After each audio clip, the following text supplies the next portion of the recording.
Dan Blanchard, the CEO, founder, and of course, captain, I should say, Captain Dan Blanchard of UnCruise. Such a pleasure to be speaking with you again. UnCruise Adventures, UnCruise, just like it sounds.com. No lines, no crowds, never boring, and so many other taglines that we will go into throughout our conversation. Dan, thanks for taking the time again. I was really excited to get to speak with you. How have things been since we spoke already now about 3 months ago? Unbelievably. Well, Judd, things continue on, and I have to say, it's a sunny day here in Juneau, Alaska. So maybe that sunshine is a bit metaphorical in the sense that we're starting to see some good sunshine on the business side of things, and we're seeing a lot of happy guests off the boat. So as we all try to get out of this, it's nice to feel the warmth of the sun on the face again.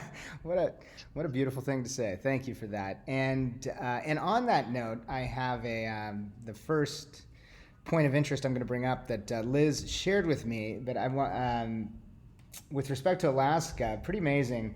We have a friend who's a pretty amazing individual, such as yourself, and he just started getting into you know what Ironmans are, right? Oh yeah, absolutely. In fact, we just finished hosting in the first Alaska Ironman here in Juneau. So the reason I bring it up is he did it, Oh, and no kidding. yeah. So check this out. His name, his name is Howie. He's this amazing individual. He's a doctor, and he's been a great athlete throughout his life, and with cycling and running and swimming, and then he just got so into it. He pushed himself. He was inspired to try and do an Ironman, and he did one. But then this Alaska one, the one you just had, Dan, up there, uh, it really intrigued him and motivated him. And so his goal was to do it and just to finish. And as you very well know, or anyone listening knows, to simply finish an Ironman is, I mean, with respect to being in physical condition, you're within the top few percent of people on the planet. He ended up finishing third.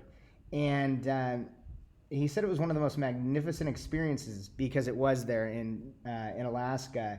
And I mean, the swim was so cold, they actually had to like trim down that portion of it. But yeah, so I was excited to share that with you because he actually did it and finished third. That is so exciting, and we are very involved with the Ironman. We co-opt with them here at UnCruise and this kind of thing. But you're right. The water dropped. We ended up having like this really amazing spring, and then by the time we got to mid-July, the weather actually got cold and wet. And so this was, many of the racers were saying this is one of the most challenging Ironman they'd ever been in because just like you mentioned, the cold water, it was overcast and rainy, and but they all just they rated it, and we're getting the results back right now. But it looks like it might be one of the highest rated Ironman events in their history potentially, and Really? so we're really excited about that. But you're right. I mean, the because the weather changed and we had a lot of rain, the lake temperature actually went down about 5 degrees from what it normally would be at in August, which was amazing. That is amazing. And and yeah, he it took just again to imagine experiencing this. Like I jog every day, and then I'll do what I can. But it took him, and again he finished third. It took him, don't quote me, but approximately 15 hours to finish this. 15 hours. Yeah, no, I mean it's amazing, and I think what it does is we had a number of local participants as well, and of course many national folks that are known within Ironman circles, and I think that the challenge that this particular event took place so far north, and Right. the beauty that they all saw. I mean, it's the response from the racers and the community was just over the top, and we're going to have the Ironman for the next couple of years beyond this. So we're really working to try and lower the expense for the Ironman folks and provide more housing and this kind of thing. Some of the things you learn as takeaways from a big event like this, right? Yeah. Yeah, that's fantastic that you guys were so involved with it. And what inspired you to become involved with it, if you don't mind me asking? Well, Ironman and uncruise, or Ironman and outdoor activities of any kind, and uncruise all go together. And when we Right. found out, I'm on the Travel Juno board, which is a city group that basically, works to bring what we call FIT, or individual travelers, to Juneau. And when we heard that Ironman was looking at Alaska cities, we went after it big time. Good for But you. beyond that, it's also the matchup with, our client is so often the Ironman racer as well. So anywhere from, Right. the Ironman to the well-retired Ironman is traveling with us. We'll have to get Howie and his wife Renee on an UnCruise adventure soon. I'm sure they would absolutely love it. They ended up spending a week in. The whole family went up to be there with Howie and experience it, and they hadn't done that, and they fell in love with it. They couldn't say enough great things about that amazing community that you have. Well, next year, make sure to connect me with Howie, and we will definitely get him down on the docks, if nothing else, and seeing some of the waterfront. I will connect you guys actually right after this. I'll share this podcast with him.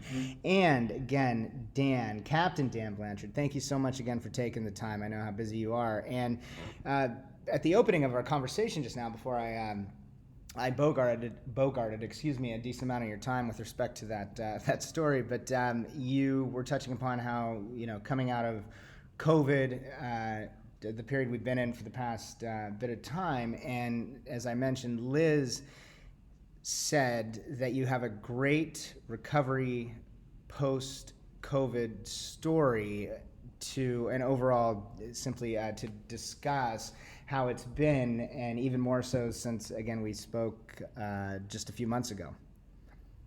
Yeah, it's really true. And I think that, you have to be careful when you compare yourself or your company to others, right? I mean, we can't live off comparisons.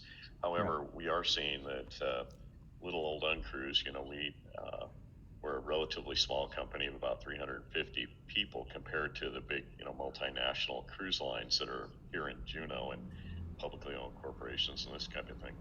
And so as this little private, small American business, what we're seeing is we can compare our financials to three of the, one small ship and three big ship companies, and know that, our recovery started last year. We actually had a very nice profit last year, and that got us through the winter, and we're appearing to have that again. So one of the things about, I think small companies is we've been agile and super responsive to the pandemic and what was happening in travel, and that has put us ahead. So I like to say, Judd, that thank you, Americans, for investing in UnCruise Adventures, through a PPP and CARES Act and all this kind of thing, because that investment they made with us is actually showing an earlier return, which means, for those things that were government loans and this kind of things to get us through, that assures those paybacks, and it assures travelers are going to know that they're going to travel with a company that's going to be healthy and this kind of thing. So we're actually kind of blown away, because sometimes you get so caught in that just the day-to-day kind of survival during an event like this pandemic. I mean, this is our third year, meaning that Alaska, we were hit in the first season in 2021, 22. And so it's 3 years of this for us already.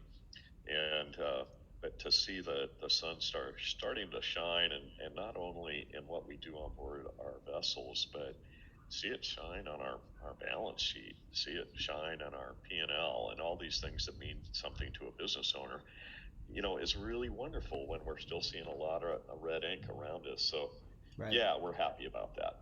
Congratulations. And with you being obviously the founder, the CEO, et cetera, and being a very true to heart entrepreneur, to circling back to and correlating with, as you just compared yourself to larger local direct competitors and whatnot, to see that is, again, that the core, the owner, the founder, is so rewarding. And you mentioned this during our last conversation, not only rewarding in general and with respect to the balance sheets and whatnot, as you just touched upon, but also with respect to, I believe you mentioned that you take time to be on as many UnCruise adventures as you can, at least in Alaska, to shake hands and be with your customers, right? Oh, absolutely. In fact, this morning, about an hour and a half prior to our cast here, one of our boats came in, and happy to get down on the dock and meet with the folks that came off. I boarded those same folks the week before. And I think, again, this is the difference that a small American or any small business anywhere can do, is that we can really touch, feel, know our clients on a first name basis often. And that's just another big plus. Of course, me living in Juneau, which is our largest operation, and we have all 7 ships operating up here, all 7 of them are Alaska ships anyway. Right. And it's the hub of and spoke of everything we do.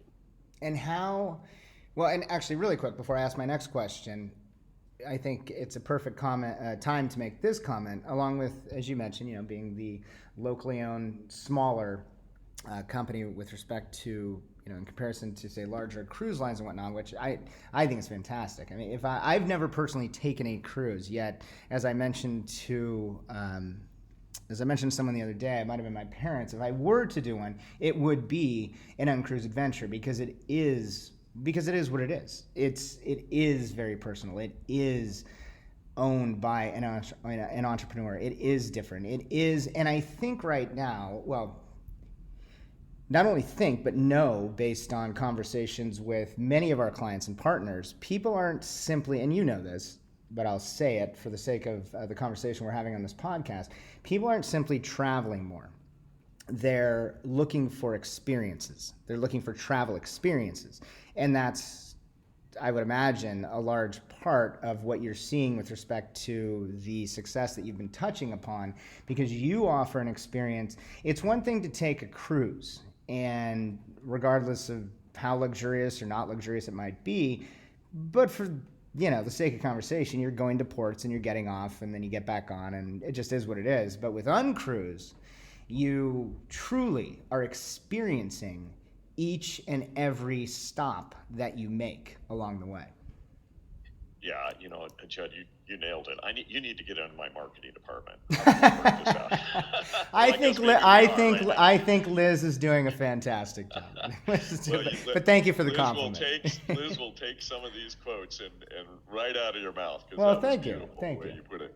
But the whole idea of experiential or adventure travel, that really in the early 90s we started to see this trend towards more experiential travel, more touch, more feel. I like to say that, the World War II generation that traveled on my boats very early on in the years of our company, they were happy to stand on the deck with a cognac in their hand and look at the glacier, and that was great. But my generation came along, and all of a sudden we had to touch the doggone thing. We had to crawl inside that glacier and all this kind of thing. And I've shared that with you a little bit before. You did, yeah. I remember that. Yeah, I remember the cognac comment. Yeah, but what's amazing is that has steadily grown. But now let's put this in the lens of the pandemic. Exactly. When people have been at home and oftentimes away from their family even. As families in different states and countries and all this kind of thing. So what we're seeing now is a resurgence, not only in the experiential side of travel and or the adventure travel side, but also it's just gone off the hook with family travel. We are seeing more than ever. I have had more teenagers on a per capita basis of, the 7,000 or so passengers that will travel with us over the course of the Alaska season. We've had more teenagers than we've ever had, because the grandparents are pulling them along. Well, then the parents decide, well, gosh, mom and dad, if you're going to take the kids, why don't we join you? So these family groups are just amazing and so wonderful to see them out and celebrating being with each other for the first time in 2.5 years. Absolutely. And again, it's I was just looking out at the view I'm looking at, and I'm looking at a cruise ship right now, and again, it's and to each his own.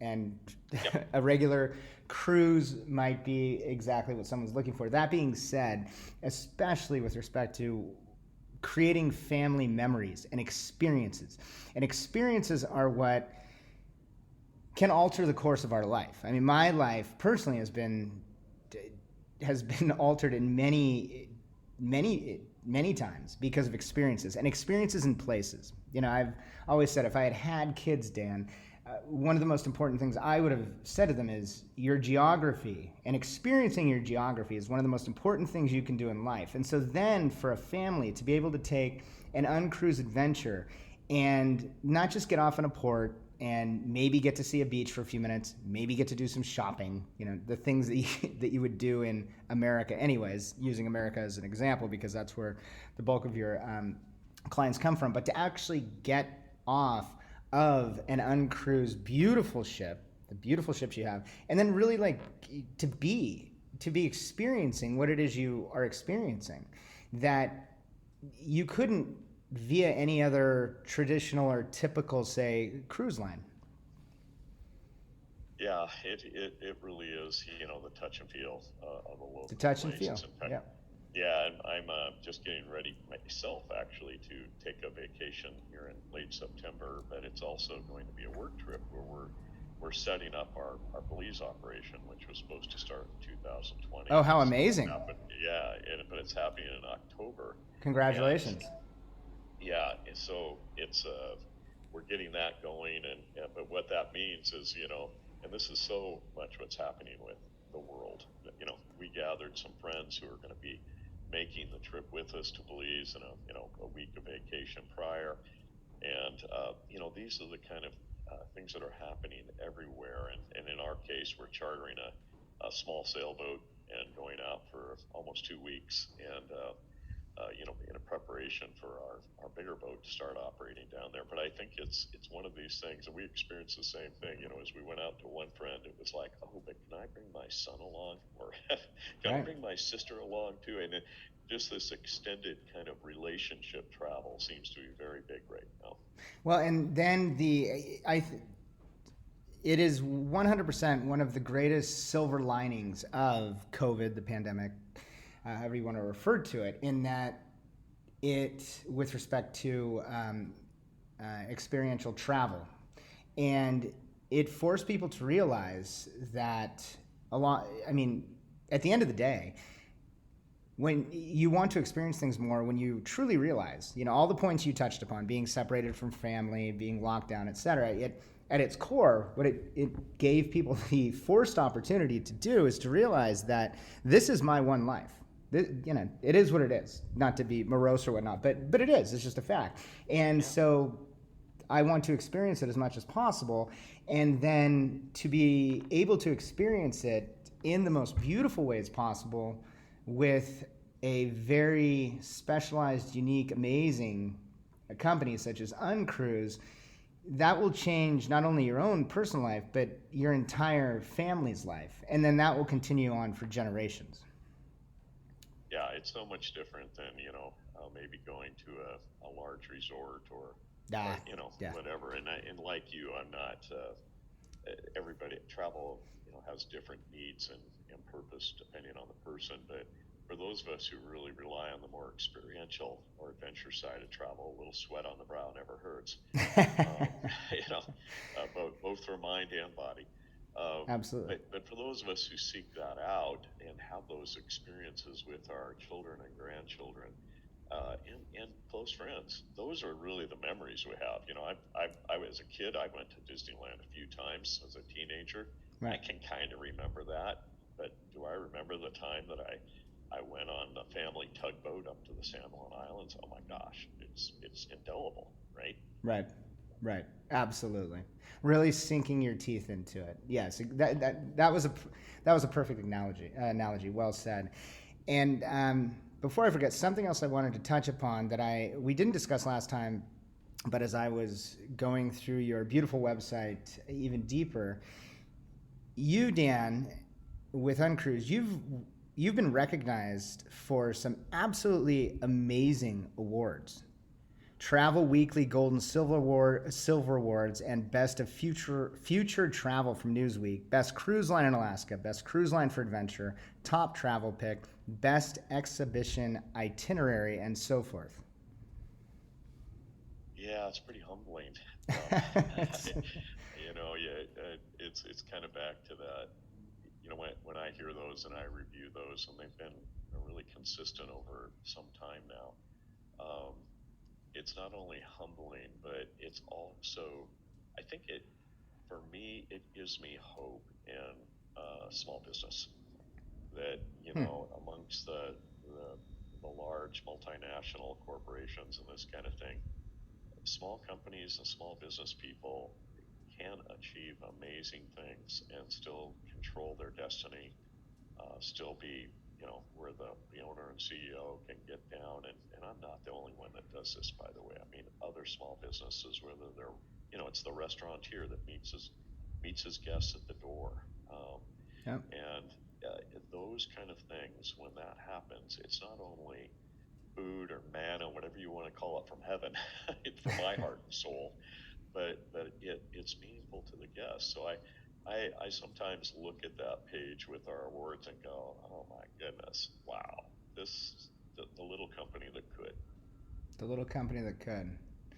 And, you know, take this as a huge compliment. Another one of my favorite entrepreneurial stories is a friend. I'd actually love to connect you guys. You'd probably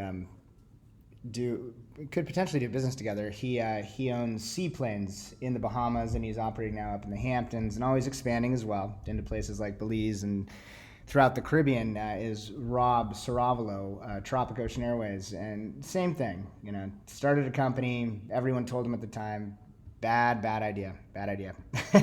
Yeah, but he did it, and it became. It's now the largest seaplane operation on the planet, and providing people, just as UnCruise is, with exceptional experiential travel and opportunities. Something we should do, Dan, is we should have our editor-in-chief, Jamie, up on an UnCruise adventure to do an experiential story.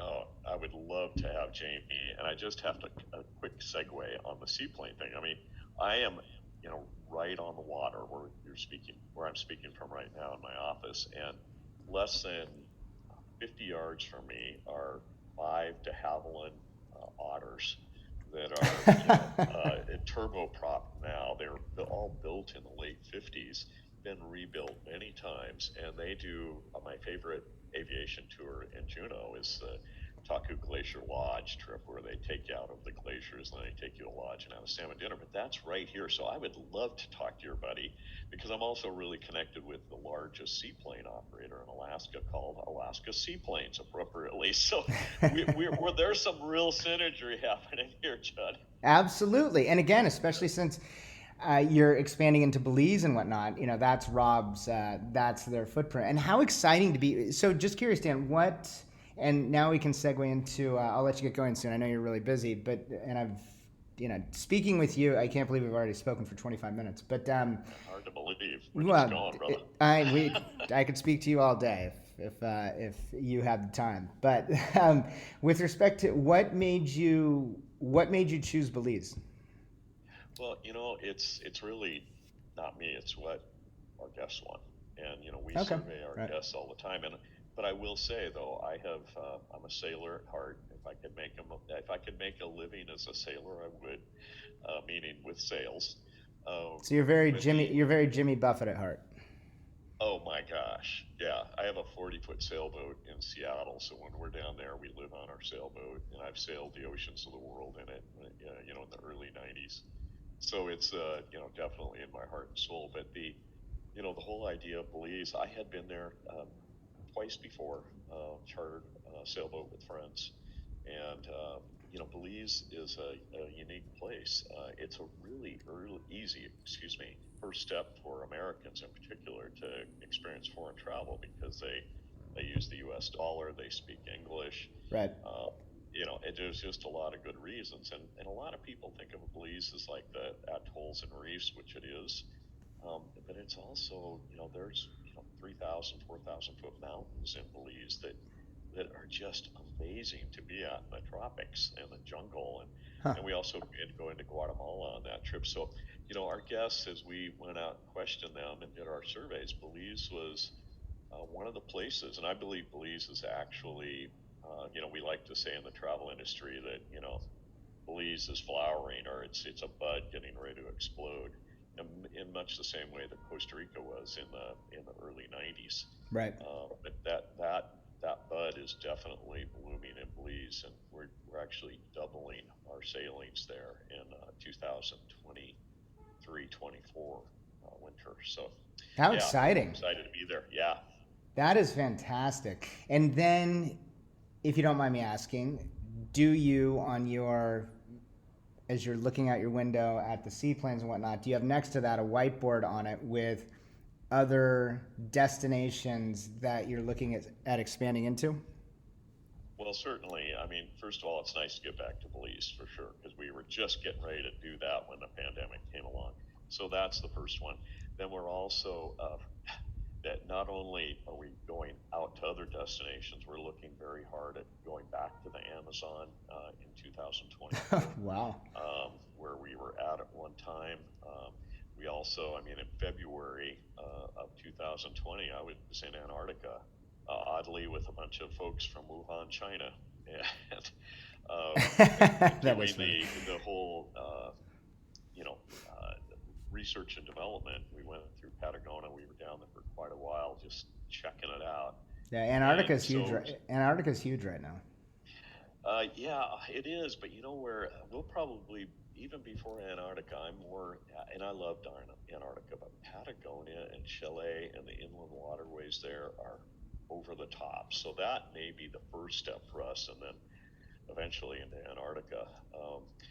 But here in Alaska, we're in 2024. We're going to operate for our first time in decades in Prince William Sound, Alaska. Oh wow. In 2024, we're starting winter sports and Northern Lights tours in February and March, where we take people up to a ski mountain for a couple days, do skiing, boarding, ice skating, sledding, whatever the snowshoeing, whatever they That's a like. genius idea. And as you mentioned, sorry to interject, but as you mentioned, Patagonia and Chile, I thought how fantastic to be on an UnCruise adventure there, and then dock and go and experience. I mean, some of the most renowned snowboarding and skiing is right there in Patagonia in Chile, and then you have your hella tours there. I mean, that would be a bucket list adventure. Yeah, and there is so much. It reminds me a lot of Alaska in the sense that there's just a lot of wildlife, a lot of natural beauty, and Antarctica is wonderful, but it's a lot of very little. In other words, a lot of certain species, but not very many species, which is Right. great. You know that, and Antarctica has its own appeal. But for me, my heart really turns in places, like the Galapagos, like Chile and Argentina and Patagonia. That's the stuff that really turns my crank. Very well said. Very well said. And how exciting for you to be venturing into Belize. And that must be a bucket. If you have a bucket list, that must be one for you. One of the line items. Oh yeah, and as a sailor, I've sailed so many of the islands of the world, on my own 40-foot sailboat. But so I've been to a lot of those places, but it's also, we have to be open ears to the marketplace, to what guests are looking for, Yep. and Belize is just so easy for me. I look at it as, listen, if you haven't traveled international or you're just getting used to it, Belize is your perfect first destination. Direct flights from all over the United States into Belize City. It's like I said, they use the U.S. dollar as currency. It's just so, it's just a first great step, and not even to mention the beauty of the land and the people. The beauty of the land, the people, and they have, as you indirectly touched upon, they have been doing some really magnificent luxury resort and residence developments down there over the past few years. Oh yeah, yeah. So we have a pre-package that Megan and I are going to go spend a week at before we go out on the sailboat at a place called Chalk Creek, which is just one of those that you mentioned. Anywhere from kind of expedition housing to the highest end luxury you've ever seen. So again, the ability to kind of meet the adventure client where they're at, whether they're more into the bungalow or they want the highest end room with its own deck and pool and all this kind of thing. It's available in places like that. I'm envious, my friend. I'm envious. And I'm really thrilled for you. And Dan, thank you so much for taking the time. As I mentioned a few minutes ago, I could speak to you all afternoon if I were so fortunate to have the opportunity. Is there anything but I'm going to let you get going. Is there anything I didn't ask you that I should have now that I've taken almost 35 minutes of your time? Or anything that we should discuss that we did not yet? Well, I think we've hit on a lot of the stuff. I'm just looking over my notes, and I think we've hit on it in different ways. We're just happy to be getting out of this pandemic like everybody, and looking forward to resuming kind of what we will call the new norm, whatever that may be. But Judd, it's been great, and I would love to connect with your friends at Seaplanes and your editor. I think it was your editor you mentioned. Editor-in-Chief Jamie. I will put you in touch with her, and we'll get her up there. I will put you in touch with Rob Saravalo, who is a CEO and founder, just like yourself, of Tropic Ocean Airways. And we will continue to work as hard as possible with Liz for you and UnCruise. We're very humble and grateful to be working with you, Dan. You're one of my favorite people that I've ever had the opportunity to work with and to speak with. So thank you again for taking the time. Dan Blanchard, CEO, founder, and again, I forgot to say it at the beginning, Captain Dan Blanchard of UnCruise Adventures, uncruise.com. Thank you, Dan. Have an amazing weekend. I'll send Liz those emails soon for you to connect with those people, and I hope you have one of the best weekends you've ever had in your life. Indeed. The same to you, Judd. Thank you very much. Thanks, Dan. Take care. Bye.